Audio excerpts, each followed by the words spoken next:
अस्सलाम वालेकुम and welcome to ज़हान stitching. आज की इस वीडियो में मैं आपके साथ बहुत ही खूबसूरत सा नेक का डिज़ाइन शेयर करूंगी। आज का जो नेक डिज़ाइन है ये आजकल काफ़ी ज़्यादा ट्रेंडिंग में है, पहना हुआ बहुत ही खूबसूरत और कमाल की लुक देता है। आज की जो वीडियो है इंशाल्लाह आपके लिए काफ़ी ज़्यादा हेल्पफुल रहेगी। प्लीज़ वीडियो को अंत तक वॉच कीजिएगा। वीडियो अच्छी लगे वीडियो को लाइक, चैनल को सब्सक्राइब और एक अच्छा सा कमेंट ज़रूर कीजिएगा। अब यहाँ पर हमारे पास बुकरम का पीस है, ये डबल फोल्ड में है। इसको इसी तरह से अच्छे से सेट कर लेंगे। बुकरम की टोटल लंबाई हमारे पास तकरीबन 17 इंच है। बुकरम की चौड़ाई डबल फोल्ड में हमारे पास तकरीबन 6.25 इंच है। अब हमने इसके ऊपर अपना नेक ड्रॉ करना है, तो यहाँ पर मैं अपने नेक की चौड़ाई 3.5 इंच ले रही हूँ। अगर आपके नेक की चौड़ाई 3 इंच है तो आपने सेम यानी कि 3 इंच का ही मार्जिन चौड़ाई में रखना है। अब यहाँ पर मैं नेक की लंबाई 4.5 इंच ले रही हूँ। यहाँ पर आपने तैयार नेक का साइज़ लेना है। अगर आपका नेक 6 इंच है या 5 इंच है तो आपने वही मार्जिन लेना है, यानी कि 5 या 6 इंच, ठीक है। क्योंकि इसके अलावा हमने दूसरा कोई डिज़ाइन वगैरह ड्रॉ नहीं करेंगे, ये हमारा तैयार नेक का साइज़ होगा। तो यहाँ पर मैंने जो निशान लगाए थे बिल्कुल इन निशानों को इस तरह से आपस में मिला दिया है। अब यहाँ पर नेक में हल्के हाथ से इस तरह से हल्की फुल्की सी बस राउंड शेप हमने ड्रॉ करनी है। पहले मैंने डॉट्स लगाकर अपनी शेप को अच्छे से ड्रॉ कर लिया। अब जिस तरह से अपनी शेप को ड्रॉ किया है इसको इसी तरह से अच्छे से डार्क कर लूँगी। नेक की शेप हमारी हल्की फुल्की सी ड्रॉ हो गई है। अब हमने यहाँ पर डिज़ाइन को ड्रॉ करना है। तो यहाँ पर मैं अपने डिज़ाइन की जो लंबाई है, पहला डिज़ाइन का जो साइज़ है 3.5 इंच ले रही हूँ। 3.5 इंच के मार्जिन से पहला निशान लगाया है। अब दूसरा निशान भी सेम लगाऊंगी, यानी कि 3 डिज़ाइन हम बनाएंगे। तीनों का जो लंबाई का मार्जिन होगा वो 3.5 इंच होगा। अब दूसरा निशान भी हमने 3.5 इंच के मार्जिन से लगाया है और तीसरा निशान भी सेम लगाएंगे, यानी कि 3.5 इंच का मार्जिन लेंगे। अब हमने डिज़ाइन की चौड़ाई क्या रखनी है, यहाँ पर जो ऊपर वाला पहला साइज़ हमारा रहेगा ये 1 इंच से 2 पॉइंट कम का मार्जिन लेना है, यानी कि 0.25 इंच मार्जिन लेंगे। नीचे वाला जो डिज़ाइन होगा, यानी कि जैसे जैसे हम नीचे जाते जाएंगे डिज़ाइन का मार्जिन कम होता जाएगा चौड़ाई में। अब यहाँ पर दूसरा मार्जिन हमने लिया है 1/2 इंच, ठीक है। अब इन निशानों को इस तरह से हमने स्केल की मदद से हल्की सी राउंड शेप देते हुए इस तरह से ड्रॉ कर लेना है। पहला डिज़ाइन हमारा बहुत ही अच्छे से ड्रॉ हो गया है। अब दूसरे डिज़ाइन का साइज़ हमने नाप लेना है, यानी कि दूसरा डिज़ाइन जो है वो पहले डिज़ाइन से कम रहेगा। नाप कर मैं आपको बताती हूँ कि दूसरे डिज़ाइन का साइज़ क्या है, टोटल इसकी चौड़ाई हमने कितनी रखनी है, यानी कि गैप सेंटर में कितना आएगा। अब यहाँ पर हमने जो दूसरा डिज़ाइन है इसका सेंटर गैप तकरीबन 3 पॉइंट रखा है। 3 पॉइंट के मार्जिन से हमने ये डिज़ाइन ड्रॉ कर दिया है। अब हम यहाँ पर इस तरह से एक लीफ शेप ड्रॉ कर लेंगे, यानी कि तीनों डिज़ाइन हमने जो गुलाई है बिल्कुल हमारी लंबाई का साइज़ एक जैसा रहेगा, लेकिन जो गैप हमने सेंटर में छोड़ना है वो थोड़ा सा कम ज़्यादा होगा। अब तीनों डिज़ाइन हमने बहुत ही अच्छे से ड्रॉ कर लिए हैं। जिस तरह से हमने डिज़ाइन को ड्रॉ किया है इसको अच्छे से डार्क कर लेंगे इस तरह से। अब हमने यहाँ पर एक्स्ट्रा बुकरम का साइज़ लेना है, तो मैं यहाँ पर ज़्यादा चौड़ाई में बुकरम का साइज़ नहीं लेती, मैं 0.25 इंच लेती हूँ। अगर आप अपने बुकरम का साइज़ 1 इंच रखना चाहते हैं तो वो आपकी मर्ज़ी है। मैंने बिल्कुल हल्के हल्के से डॉट्स लगा दिए हैं। अब जिस तरह से राउंड नेक को ड्रॉ किया था उसको भी सेम इसी तरह से ड्रॉ कर लिया है। हमारा यहाँ पर नेक बहुत ही अच्छे से ड्रॉ हो गया है और इसको मैंने इस तरह से अच्छे से डार्क कर लिया है ताकि आपको अच्छे से नज़र आ सके। अब जिस तरह से हमने नेक को ड्रॉ किया है बिल्कुल इसके मुताबिक इसकी कटिंग कर लेंगे। यहाँ पर मैं सबसे पहले एक्स्ट्रा बुकरम की कटिंग करूँगी। किसी किस्म का एक्स्ट्रा मार्जिन नहीं लेना। जिस तरह से नेक को ड्रॉ किया है बिल्कुल इसी तरह से हम नेक की कटिंग कर लेंगे।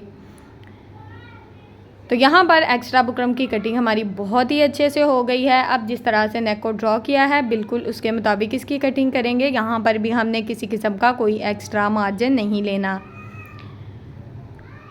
टोटली नेक यहाँ पर हमारा तकरीबन कट हो गया है। नेक की कटिंग हमारी हो गई है। नेक को खोलकर मैं आपको दिखाती हूँ। बहुत ही खूबसूरत सी शेप हमारे पास आ गई है नेक की। अब हमने इसको ट्राउज़र के फैब्रिक के ऊपर आयरन की मदद से अच्छे से पेस्ट कर लिया है। इसको अच्छे से इस्त्री कर लेना है। अब यहाँ पर साइड पे जो 1/2 इंच फैब्रिक है इसके कॉर्नर में इस तरह से छोटे छोटे से कट लगा देंगे। कट लगाने का मकसद ये है कि यहाँ से हमारा फैब्रिक फोल्ड होगा तो यहाँ पर किसी किस्म का झोल नहीं आएगा। अब हमने यहाँ पर जितना भी एक्स्ट्रा फैब्रिक है उसको इस तरह से फोल्ड करते हुए यहाँ पर मशीन के 1 फुट की रफ सिलाई चला लेनी है। टोटली जितना भी एक्स्ट्रा मार्जिन होगा उसको बहुत ही अच्छे से कवर कर लेंगे। अगर यहाँ तक आप मेरी वीडियो देख रहे हैं तो उम्मीद है कि आज की वीडियो आपको पसंद आई होगी। आज की वीडियो में इंशाल्लाह आपको बहुत ही अच्छी सी टिप्स एंड ट्रिक्स भी दूंगी। टोटली जो वीडियो है ये बहुत ही अच्छे से डिटेल में बनाई है ताकि मेरी जो बिगिनर्स बहनें हैं वो घर बैठे अपने सूट को बहुत ही अच्छे से और बहुत ही खूबसूरती से डिज़ाइन कर सकें। तो प्लीज़ वीडियो को एंड तक वॉच कीजिएगा। जब आप थोड़ा सा छोड़ कर वीडियो को देखते हैं तो बहुत से ऐसे पॉइंट्स हैं जो मिस हो जाते हैं जिनकी आपको बहुत ज़्यादा ज़रूरत होती है। तो प्लीज़ वीडियो को एंड तक वॉच किया करें ताकि आपको हर पॉइंट की अच्छे से समझ आए। नेक का टोटली फैब्रिक हमने फ़ोल्ड कर लिया है। नेक को आयरन की मदद से सेंटर मार्जिन हमने इस तरह से कर लिया है। अब शर्ट को सेट किया है और इसके सेंटर में इस तरह से नेक को रखेंगे और यहाँ पर मैं नेक में सेंटर में बिल्कुल रफ सिलाई चला लूँगी। सेंटर मार्जिन बिल्कुल चेक करना पड़ेगा हमें साथ साथ ताकि ये नेक बिल्कुल सेंटर में हमारी जो सिलाई है ये चले। अगर आप नेक में सेंटर की रफ सिलाई चला लेते हैं तो आपको नेक को पिन अप करने की ज़रूरत नहीं पड़ती, ठीक है। तो अब यहाँ पर हमने सेम जिस तरह से नेक को लगाया है बिल्कुल बुकरम के साथ साथ अपनी सिलाई को चलाना है। किसी किस्म का कोई एक्स्ट्रा मार्जिन नहीं लेंगे। तो टोटली नेक के बिल्कुल साथ साथ अपनी सिलाई को चलाते जाएंगे।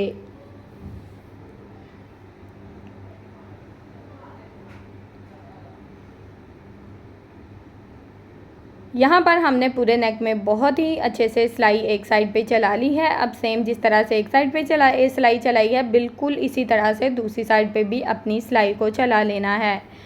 तो यहाँ पर हमारी सिलाई तकरीबन मुकम्मल हो चुकी है पूरे नेक में। अब यहाँ पर हम धागे को कट कर देंगे। धागे को कट कर देंगे हम यहाँ पर। अब हमने बिल्कुल थोड़ा सा फैब्रिक छोड़ना है, बाकी का जो एक्स्ट्रा फैब्रिक होगा उसको कट करके अच्छे से नीट कर लेंगे।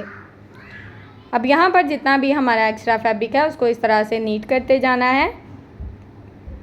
अच्छा, फैब्रिक का दबाव यहाँ पर आप लोग अच्छा रखा करें। अगर आप बिल्कुल साथ साथ रखते हुए अपना फैब्रिक कट कर देते हैं तो इसमें एक मसला आता है बाद में, जो यानी कि जोड़ होता है, सिलाई जहाँ से हम चलाते हैं वहाँ से एक्स्ट्रा फैब्रिक निकल आता है जो कि बहुत ही बुरा लगता है। तो मेरा जो सिलाई का दबाव है इसी हिसाब से आपने फैब्रिक को कट करना है। अब यहाँ पर पूरे नेक में इस तरह से छोटे छोटे से कट लगा देंगे। किसी किस्म का जो है हमने यहाँ पर एक बात का ख्याल रखना है कि हमारी सिलाई कट ना हो, बिल्कुल आराम से अच्छे से पूरे नेक में मैंने इसी तरह से कट लगा दिए हैं। नेक में हमारे कट लग गए हैं। अब हमने नेक को हाथों की मदद से इस तरह से रफ साइड की तरफ बहुत ही अच्छे से पलट लेना है। यहाँ पर मेरे कॉर्नर तो अच्छे से निकल गए थे। नेक के एक दो जो कॉर्नर हैं उनको हम अच्छे से निकालने के लिए सुई की मदद लेंगे। तो यहाँ पर ये जो अगर आपके कॉर्नर अच्छे से नहीं निकलते तो आपने कोशिश करनी है कि कैंची का जो सहारा है वो ना लिया जाए। इस तरह से सुई की मदद से कॉर्नर को अच्छे से निकाल कर इनको नीट किया जाए। अब यहाँ पर मैं नेक को अच्छे से आयरन कर लूँगी। आयरन करके ये बिल्कुल परफेक्ट शेप में बैठ गया है। अब नेक की रफ साइड को हमने ऊपर की तरफ रखा है। यहाँ पर अगर आप चाहें तो आप अपने नेक को हैंड स्टिच कर सकते हैं पहले से, मैं बाद में करूँगी, ठीक है। अब यहाँ पर ये जो लेस है इसकी सेंटर में इस तरह से साइड वाली जो पट्टी है इसमें सिर्फ कट लगाने हैं छोटे छोटे, ताकि लेस को हम जिस तरह से घुमाना चाहें बहुत ही अच्छे से घुमा सकें। अब यहाँ पर हमने फैब्रिक ग्लू का इस्तेमाल किया है। अच्छा, टोटली नेक जो है मैं एक ही सिलाई में कवर करूँगी तो मैं यहाँ पर फैब्रिक ग्लू का इस्तेमाल कर रही हूँ। अगर आपके पास फैब्रिक ग्लू नहीं है आप B6000 का इस्तेमाल कर सकते हैं, UHU का इस्तेमाल कर सकते हैं, यानी कि जो भी ग्लू आपको आसानी से मिलती है उससे। एक तो ये होता है कि लेस, आपको पता है जब लेस हम सिलाई से लगाते हैं ना तो लेस थोड़ी सी खिसक जाती है, तो इस तरह से हम लेस को बहुत ही अच्छे से लगा सकते हैं और इसमें नफासत और ख़ूबसूरती बहुत ज़्यादा होती है, क्योंकि यहाँ पर अगर आपकी लेस थोड़ी सी भी ऊपर नीचे लगेगी तो आप उसको दोबारा से सेट कर सकते हैं, ठीक है। तो मैं तो इसी तरह से एक सिलाई में हमारा जो नेक है वो बहुत ही अच्छे से कवर होगा इंशाल्लाह। वीडियो को अगर आप एंड तक वॉच करेंगे तो आपको इंशाल्लाह मज़ा आएगा वीडियो देखने का। तो यहाँ पर हमने एक साइड का जो डिज़ाइन है इसमें लेस को बहुत ही अच्छे से लगा दिया है। अब एक्स्ट्रा मार्जिन को कट कर देंगे। दूसरी साइड पर भी सेम इसी तरह से हमने हल्की सी ग्लू लगा ली है। ग्लू लगा कर हमने इसी तरह से बिल्कुल लेस को लगाना है। लेस में मैं एक ही बार में कट लगा लेती हूँ, यानी कि जितनी मुझे अपने डिज़ाइन के हिसाब से लेस चाहिए होती है उस हिसाब से मैं कट लगा लेती हूँ, ताकि मुझे बार बार कट लगाने की ज़रूरत ना पड़े।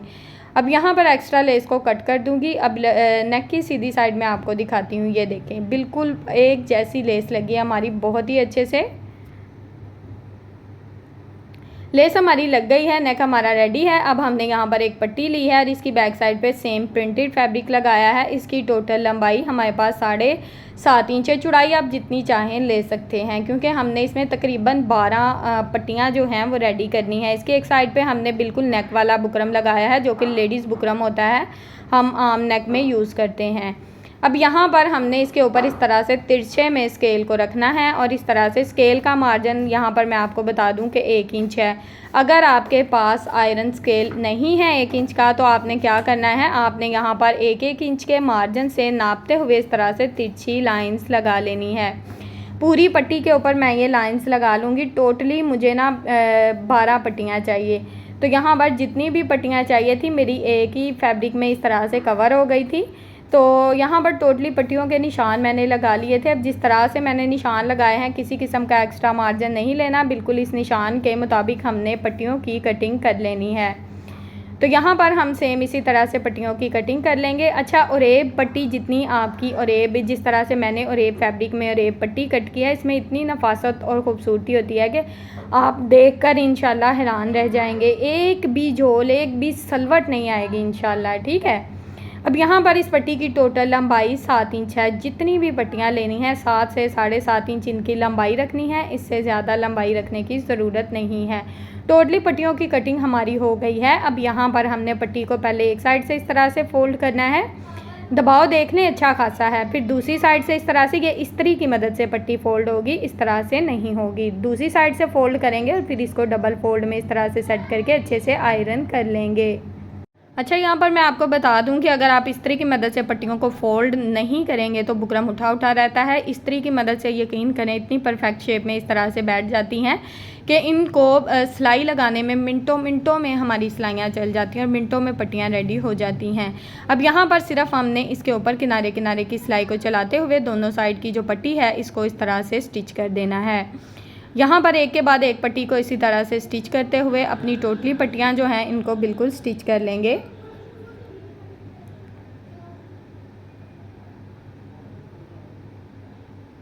यहाँ पर सारी पट्टियाँ जो हैं एक ही तरीके से स्टिच करनी है, बिल्कुल सिंपल सा मेथड है। तो मैंने यहाँ पर टोटली पट्टियाँ इसी तरीके से स्टिच कर ली थी। अब यहाँ पर धागे को कट करेंगे, धागे को कट करके पट्टियों को अलहदा कर लेंगे। तो टोटली पट्टियाँ यहाँ पर हमने इस तरह से अलहदा कर ली हैं। अब हम इनको किस तरीके से आसान बनाएंगे, यहाँ पर मैंने कटोरी में इस तरह से पानी लिया है। इन पट्टियों को इस तरह से हाथों की मदद से हल्का सा दबाएंगे, थोड़ी देर रखेंगे तो ये पट्टियाँ सॉफ्ट हो जाएंगी। इनका पानी निचोड़ते हुए इस तरह से एक पट्टी को निकाल लेंगे। अब जो इसकी सिलाई वाली साइड है वो इस तरह से अंदर की तरफ रहेगी और यहाँ पर आयरन को थोड़ा सा गर्म कर लें अच्छे से और इस तरह से पट्टी बहुत ही अच्छे से राउंड में घूम जाएगी। जितना आप पट्टी को घुमाना चाहते हैं यहाँ पर घुमा सकते हैं। मैंने इस तरह से हाफ राउंड कटवर्क की शेप देनी है, तो सेम इसी तरह से टोटली पट्टियों के ऊपर मैं एक जैसी शेप इनको ना इस तरह से राउंड शेप में घुमा लूँगी, ठीक है। सिलाई वाली साइड याद रखें अंदर वाली साइड पे रहेगी, प्लेन वाली साइड बाहर वाली साइड पे रहेगी। अब यहाँ पर 2 पट्टियाँ हमने रेडी की हैं राउंड शेप में और इसी तरह से एक पट्टी के ऊपर दूसरी पट्टी को रखेंगे तो दोनों का साइज़ सेम हो जाएगा। अच्छा, लंबाई इनकी तो कुछ पट्टियों की कम थी, कुछ की ज़्यादा थी, इसलिए एक पट्टी थोड़ी सी लंबी लग रही है। अब यहाँ पर ये जो पट्टियाँ हैं मैंने टोटली रेडी कर ली हैं। अब यहाँ पर आप हल्का सा फैब्रिक ग्लू को इस तरह से लगाएं। इस नेक में अभी तक मैंने सिलाई नहीं चलाई, फैब्रिक ग्लू से लेस को लगाया था। अब फैब्रिक ग्लू की मदद से ही मैं पट्टियों को लगाऊंगी। तो यहाँ पर पहले एक पट्टी को इस तरह से सेट करेंगे, फिर सेम इसी तरह से दूसरी पट्टी को सेट करेंगे। यकीन करें कि पट्टियों में इतनी नफासत है कि आप सोच भी नहीं सकते। और एक जब पट्टी हम अच्छे से बनाते हैं फिर उसमें नफासत और ख़ूबसूरती खुद ब खुद आ जाती है।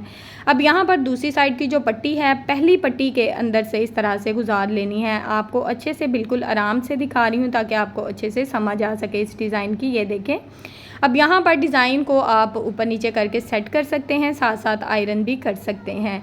अब जो दूसरे वाली पट्टी होगी अंदर वाली पट्टी, उसको दूसरे वाली पट्टी के इस तरह से नीचे वाली साइड से गुजारते हुए बिल्कुल 2 क्रॉस शेप बन जाएंगी, ठीक है। 2 क्रॉस शेप बन जाएंगी इस तरह से और इनको यहाँ पर आयरन कर लेना है। अब दूसरा डिज़ाइन भी आपको थोड़ा सा दिखाऊंगी ताकि आपको अच्छे से अंदाज़ा हो सके कि इस डिज़ाइन को किस तरह से रेडी करना है। पहले 2 पट्टियों को इस तरह से सेट कर लेंगे ऊपर नीचे रखते हुए। अब यहाँ पर दूसरी साइड की जो पट्टी है उसको इस तरह से पहली पट्टी से इसके सेंटर से इस तरह से क्रॉस शेप में गुजारते हुए दूसरे डिज़ाइन से के साथ अटैच कर देना है। अब दूसरी पट्टी को दूसरे डिज़ाइन के साथ इस तरह से क्रॉस शेप में अटैच कर देना है। इसी तरह से तीसरा डिज़ाइन भी हमारा रेडी हो जाएगा। उम्मीद है कि आपको समझ आ गई होगी। बिल्कुल आहिस्ता आहिस्ता चलाकर आप इस डिज़ाइन को वीडियो को आहिस्ता आहिस्ता चलाकर आप इस डिज़ाइन को बहुत ही अच्छे से रेडी कर सकते हैं। पट्टियों का एक्स्ट्रा मार्जिन कम कर दिया है। डिज़ाइन की खूबसूरती आपके सामने है। देखिए इस तरह से पड़ा हुआ बहुत ही खूबसूरत और कमाल की लुक दे रहा है। अब यहाँ पर पूरे डिज़ाइन में हमने फिर से फैब्रिक ग्लू को लगाया है और इसमें सेंटर पट्टी इस तरह से रखेंगे। अब इसकी बैक साइड पे भी सेम फैब्रिक है, फ्रंट दोनों साइड पे ऊपर नीचे सेम फैब्रिक है। अच्छा यहाँ पर मैं आपको बता दूँ फैब्रिक थोड़ा कम था इसलिए थोड़ा सा रेब में है। अब यहाँ पर हाथों से मैंने इस फैब्रिक को थपथपा दिया है। यहाँ पर आप ज़रा चेक करें कि बिल्कुल हमने एक ही सिलाई में टोटली नेक जो है इसको बहुत ही अच्छे से कवर कर लिया है। डिज़ाइन भी लगाया, सेंटर पट्टी, less, totally design A to Z हमने एक ही सिलाई में रेडी किया। इस तरह से नेक में इंशाल्लाह नफासत भी आएगी, खूबसूरती भी आएगी और आपका नेक बहुत ही खूबसूरती से और बहुत ही कमाल का बनकर रेडी होगा। अब यहाँ पर धागे को कट कर देंगे। नेक की फ़ाइनल लुक आपके सामने है। उम्मीद है कि आज की वीडियो आपको पसंद आई होगी। नेक को पास करके आपको दिखा रही हूँ, बहुत ही खूबसूरत और कमाल का नेक है। वीडियो अच्छी लगी हो तो प्लीज़ वीडियो को लाइक करें, चैनल को सब्सक्राइब करें और एक अच्छा सा कमेंट करके ज़रूर बताएं कि आपको मेरी आज की वीडियो कैसी लगी। ओके जी, अल्लाह हाफिज़, फ़ी अमानिल्लाहि, अस्सलाम वालेकुम।